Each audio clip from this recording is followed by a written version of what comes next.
여보시오, 나의 오랜 친구들. 스마트폰이라는 작은 창 너머로 당신들의 모습을 가만히 들여다봅니다. 참 애썼소. 정말 고생 많았소. 자식들 먹이고 입히랴, 집안 일으키랴, 사회에서 버텨내랴. 당신들의 깊은 주름 하나하나에, 투박해진 손마디 하나하나에 내가 평생을 바쳐 탐구했던 삶의 의지라는 거대한 강물과 싸워온 흔적이 고스란히 담겨 있구려. 이제 그 지긋지긋한 강을 다 건너 마른 땅에 두 발 뻗고 편히 쉴 수 있으리라 생각했겠지요. 그런데 웬걸? 더는 오를 곳이 없다는 허무함, 여기저기 삐걱대는 몸뚱어리, 바쁘게 제 갈 길 가는 자식들의 뒷모습에서 느껴지는 헛헛함. 오히려 더 잔잔하지만 더 깊은 불안이 마음을 휘젓고 있지는 않으시오?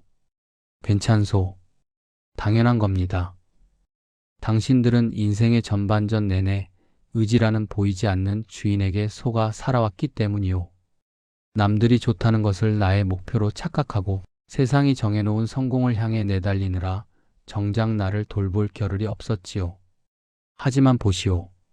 뉘엿뉘엿지는 저녁 해가 세상을 가장 아름다운 빛으로 물들이고 있지 않토? 사람들은 저 해가 진다고 말하지만 사실은 가장 따뜻한 빛으로 온 세상을 품어주는 시간입니다. 당신들의 인생의 오후도 바로 저 해와 같소. 쇠락의 시간이 아니라 비로소 남의 시선이 아닌 나 자신을 오롯이 비추는 진리의 햇살을 맞이할 시간이란 말이오. 자, 나와 함께 당신의 마음속으로 짧은 여행을 한번 떠나봅시다. 평생 당신을 괴롭혔던 것들의 정체를 밝히고 남은 인생을 평온과 기쁨으로 채울 수 있는 지혜를 함께 찾아봅시다. 당신을 잠 못 들게 하는 걱정의 정체. 은퇴를 했는데도 왜 마음은 더 바쁜지 모르겠다고 했소?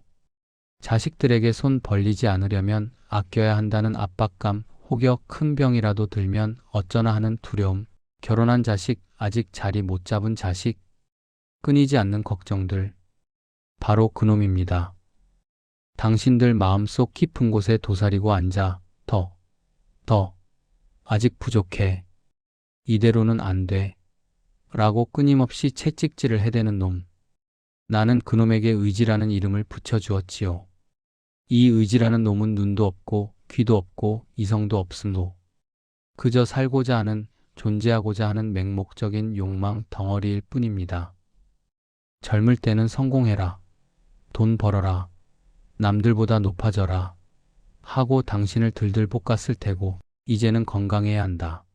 자식들 끝까지 책임져야 한다. 초라해지면 안 된다. 라는 더 교묘하고 그럴듯한 가면을 쓰고 당신의 숨을 조이고 있는 게지요. 그러니 친구여, 밤마다 잠 못 들게 하는 그 불안과 걱정을 너무 자책하지 마시오. 당신이 유별나서, 당신이 약해서가 아니오. 살아있는 모든 존재가 짊어진 숙명이자 삶의 기본 설정값이 바로 이 의지의 소란스러움이니 일단 그 정체만 똑바로 알아도 우리는 고통의 절반을 덜어낼 수 있소. 왜 나만 힘들까? 라는 착각과 이별하기. 나는 왜 이렇게 박복한가? 젊어서 고생, 늙어서 고생. 내 인생은 왜 이리 힘든가? 살면서 이런 생각 수백 번도 더 했겠지요. 우리는 모두 속고 살아왔소. 인생은 본래 달콤한 초콜릿 과자 같은 것이고 어쩌다 쓴맛이 느껴지는 것은 잘못된 일이라고 말이오. 하지만 내가 발견한 진실은 정반대였소. 인생은 원래 짭짤한 바닷물과 같은 겁니다. 고통이 기본 맛이고 행복은 그 와중에 아주 잠깐씩 파도가 잔잔해질 때 느끼는 찰나의 평온일 뿐이요. 욕망이라는 소금물은 아무리 마셔도 갈증이 해소되지 않으니 우리는 끊임없이 고통스러울 수밖에 없는 존재들이지요. 그러니 이제부터는 고통이라는 손님이 당신의 마음을 노크하거든 더 이상 문전박대하지 마시오. 아, 자네 또 왔는가? 이번에는 어떤 이야기를 들고 왔나? 하고 낡은 소파에 자리를 내어주고 차 한 잔을 권해보시오. 고통을 없애려 발버둥 칠 때 고통은 나를 집어삼키지만 그것이 삶의 당연한 일부임을 인정하고 가만히 들여다볼 때 비로소 우리는 고통의 주인이 될 수 있소. 옆집 김씨의 아픔도 뉴스 속 저 사람의 슬픔도 결국 나의 아픔과 뿌리가 같음을 알게 될 테니 말이오. 세상 가장 안전한 곳, 내 안으로 이사하기. 평생을 남의 눈에 비친 내 모습으로 살아왔소. 누구의 남편, 누구의 아내, 아무개의 아버지, 어머니로. 사장님, 부장님 같은 직함이 곧 나 자신인 줄 알았지요. 그것들을 다 떼어내고 나니 진짜 나는 누구인지 헷갈리기 시작합디다. 친구여, 그게 바로 기회요. 남에게 보여주기 위한 나라는 껍데기를 벗어 던지고 진짜 나를 만날 수 있는 인생 유일의 황금 같은 기회. 세상이라는 무대는 너무나 변덕스럽고 관객들의 박수 소리는 언제든 멎을 수 있는 법이오. 내 행복을 그런 불안정한 것들에 맡겨두었으니 평생을 불안에 떨며 살았던 게지요. 이제 진짜 안전가옥으로 이사할 때가 됐소. 그 집은 바로 당신의 내면이요. 거창한 것을 할 필요는 없음소. 그저 하루 10분이라도 좋으니 모든 소음을 끄고 눈을 감아보시오. 그리고 내 심장이 뛰는 소리, 내 숨이 들어오고 나가는 소리에만 귀를 기울여 보는 겁니다. 남에게 보여주기 위한 등산 말고 내가 좋아서 걷는 동네 한 바퀴.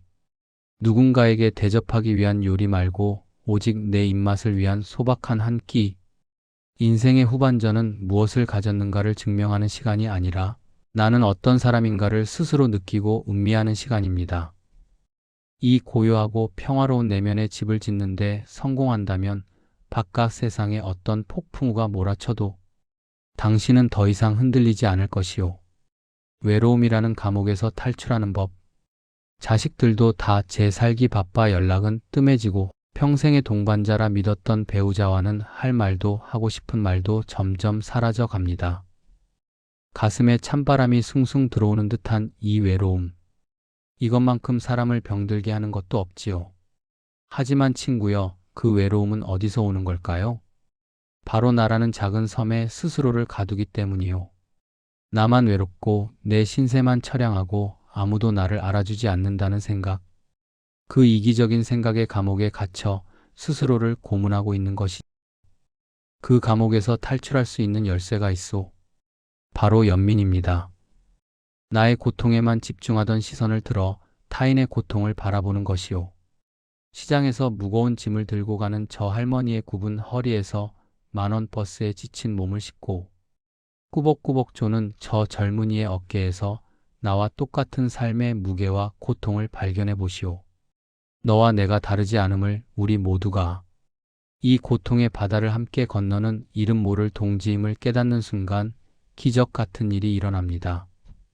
나를 짓누르던 외로움의 무게가 모두의 보편적인 고통 속으로 흩어지며 가벼워지는 것을 느끼게 될 것이요. 거창한 봉사가 아니어도 좋죠. 이웃에게 먼저 건네는 따뜻한 눈인사, 그 작은 연민의 실천이 당신의 차가운 마음에 온기를 불어넣는 가장 따뜻한 난로가 되어줄 것이요. 신도 부러워하는 순간을 만드는 비결. 자, 이제 마지막이요.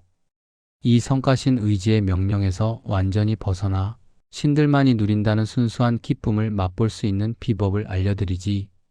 바로 관조의 시간입니다. 관조라니 말이 너무 어렵소? 천만에. 이것은 당신이 매일 할 수 있는 가장 쉬우면서도 가장 강력한 명상이요. 나라는 생각, 즉 모든 이해타산을 잠시 잊는 겁니다. 아름다운 노을을 바라볼 때 저걸 돈으로 환산하면 얼마일까? 생각하지 않잖소. 손주의 서툰 그림을 보며 피카소보다 잘 그렸나? 따지지 않잖소. 그저 아름답다, 사랑스럽다 하고 느끼는 그 순간 걱정하는 나, 욕심내는 나는 온데간데 없이 사라지고 오직 대상을 바라보는 순수한 눈과 마음만 남는 그 순간. 그것이 바로 관조요. 의지로부터의 완벽한 해방입니다. 좋아하는 옛 노래를 들을 때, 화분에 핀 작은 꽃을 들여다볼 때, 빗소리에 가만히 귀 기울일 때, 우리는 이 고통으로 가득한 현실 세계에서 잠시 벗어나 영원한 평화의 세계를 엿볼 수 있소. 이런 관조의 순간들이 당신의 일상에 많아질수록 당신의 삶은 고통의 사막 한가운데 있는 오아시스처럼 변할 것이요. 나의 소중한 친구들이여. 당신들의 지나온 삶은 그 자체로 하나의 위대한 예술 작품이요. 치열했던 젊음과 고뇌했던 중년의 시간이 때로는 거칠고 때로는 부드러운 붓 터치로 남아 당신이라는 캔버스를 채우고 있지요. 이제 인생의 오후를 맞은 당신은 물감과 붓을 들고 허둥대던 화가가 아니라 한 걸음 물러서서 자신의 작품을 감상하고 깊이를 더할 마지막 붓질을 신중하게 가다듬는 위대한 거장의 시간을 맞이한 겁니다. 세상의 소음은 이제 그만 들으시고 당신 내면에서 울려오는 조용한 목소리에 귀를 기울이시오. 고통의 의미를 이해하고 타인의 아픔의 연민을 느끼며 순간의 아름다움을 관조할 때 당신의 삶이라는 걸작은 그 누구도 흉내낼 수 없는 깊고 아름다운 빛을 발하게 될 것이오. 더 이상 의지의 노예가 아닌 당신 삶의 온전한 주인이자 감상자가 되시오. 부디 평온하고 충만한 인생의 오후를 맞이하시길 저 먼 곳에서나마 진심으로 응원하겠소. 당신의 인생 최고의 작품은 아직 완성되지 않았습니다. 구독, 좋아요 부탁드립니다. 감사합니다.